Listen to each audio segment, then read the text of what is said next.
on a parlé des femmes, mais je voudrais aussi qu'on parle de la justice. Vous êtes chef de juridiction. Chef de cour. Chef de cour, vous avez été...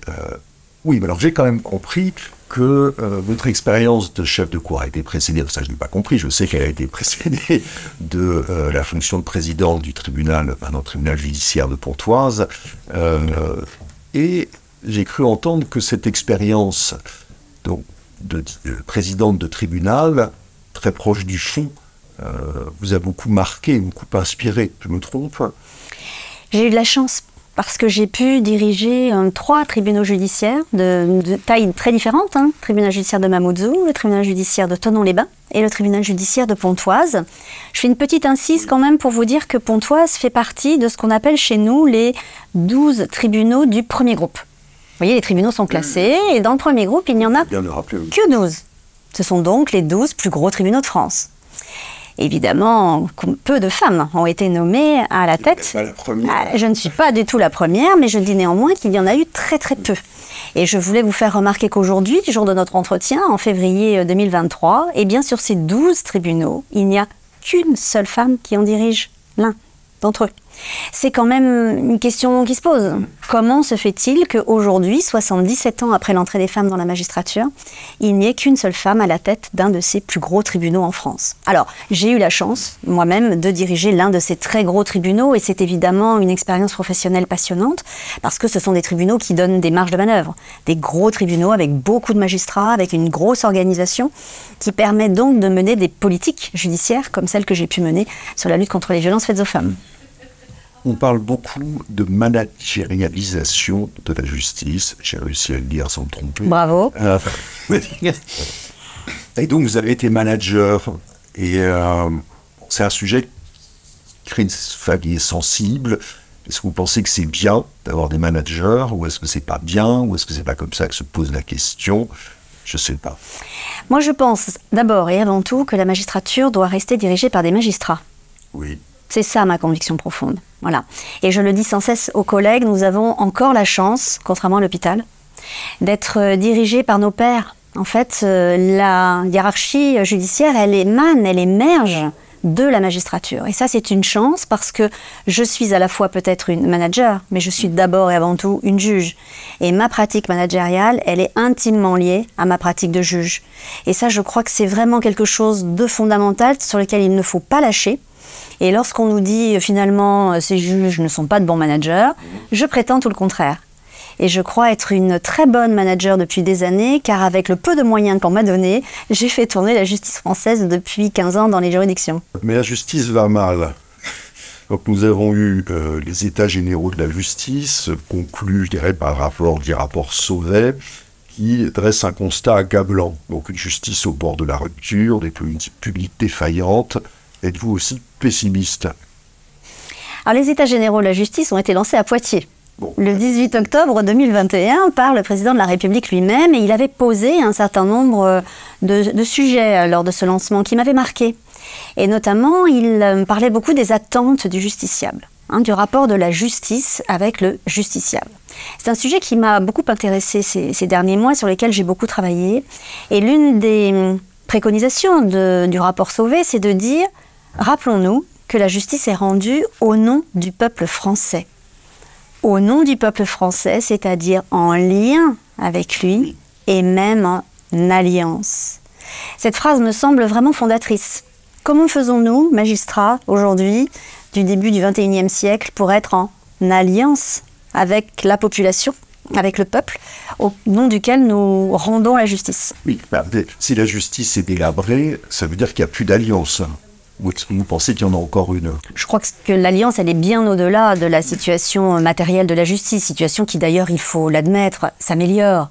Les tribunaux ne sont pas dans l'état dans lequel ils étaient quand j'ai démarré, et puis on nous annonce des recrutements massifs de magistrats, et c'est une chance pour ma génération que de connaître ce recrutement. Oui, mais pardon, je vous interromps, mais est-ce que parler d'alliance, parler de ces, qui sont de très beaux sujets, n'est-ce pas une façon d'occulter même un certain nombre de difficultés, que la justice est trop lente, par exemple, qu'on lui reproche d'être insuffisamment efficace, ou est-ce que ce sont des lieux communs et des choses inexactes?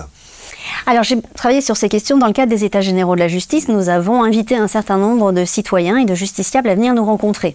à la cour d'appel de Poitiers. Et donc j'ai échangé avec eux. Il n'a pas été question de lenteur ou de laxisme. Il a d'abord été question de rapports humains. On nous a demandé à ce que le juge soit vu, voilà, que le juge soit présent, qu'il ait du temps pour parler avec le justiciable et pour l'écouter. C'est ce que j'appelle l'alliance avec le justiciable, qu'il comprenne que le juge l'a écouté suffisamment, a compris sa difficulté, et au-delà de cela, il acceptera mieux d'être celui qui va perdre, plutôt que de celui qui n'a pas été écouté. Oui, mais on a quand même un déclin des audiences, des cours d'assises qui se dépeuplent de jurés. Vous êtes à contre-courant? Non, je crois plutôt qu'il y a un certain paradoxe à nous dire qu'il faut que la justice soit en alliance avec le peuple et au 1er janvier 2023 mettre en application les cours criminelles départementales où justement les jurés disparaissent. Et on avait un temps évoqué d'ailleurs des tribunaux correctionnels composés en partie de magistrats professionnels et de jurés. Cet échevinage me semblait beaucoup plus intéressant à envisager plutôt que l'inverse. Tout ce qui permet au juge d'être avec le justiciable et avec le peuple pour juger les affaires me semble favorable.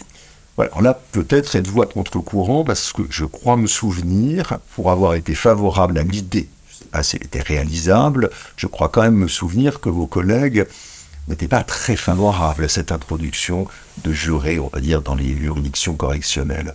Tout change, tout bouge. Vous savez, les magistrats n'étaient pas non plus tout à fait pour les magistrats à titre temporaire. Ils n'étaient pas pour les juges de proximité à l'époque, première version. Pas forcément non plus pour les magistrats honoraires. Vous voyez, tout ça en fait a évolué. Aujourd'hui, autour du juge, il y a toute une équipe de nombreuses personnes avec des statuts différents qui travaillent. Et nous sommes en train d'inventer une nouvelle façon de travailler. Bon, donc vous êtes optimiste. Oui. Alors, vous écrivez aussi dans votre... Enfin, vous dites dans votre discours de rentrée, première présidente de la Cour d'appel de Poitiers, que la justice, et je vous cite, un théâtre pour la dispute interpersonnelle. Et j'ai envie de vous dire, mais de la justice, on attend la vérité, et vous nous dites que c'est une œuvre de fiction.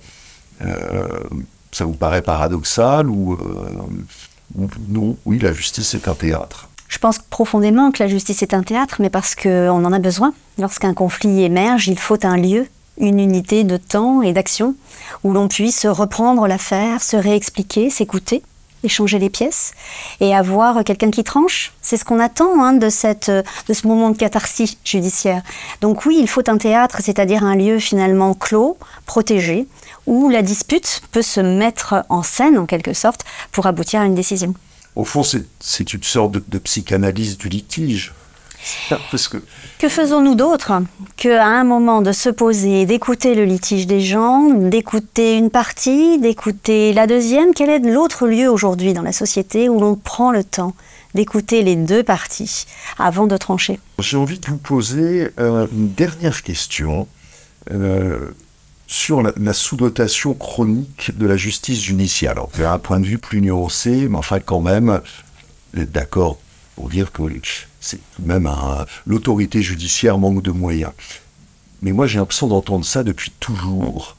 Et au fond, n'est-ce pas significatif de la place qu'on laisse en France à l'autorité judiciaire, à savoir une petite place dans la régulation de la société? Alors, pour moi, la question de la place de l'autorité judiciaire, c'est vraiment la façon dont nous concevons tous ensemble la séparation des pouvoirs. Sommes-nous d'accord pour laisser toute sa place à l'exécutif, au législatif, mais aussi toute sa place au judiciaire? Quand on aura résolu cette question, nous serons sans doute d'accord pour donner des moyens équivalents aux trois pouvoirs pour qu'ils l'exercent à la hauteur de ce que le peuple souhaite. Gwenola Joly-Coz, merci beaucoup pour cet entretien. À très bientôt. Au revoir.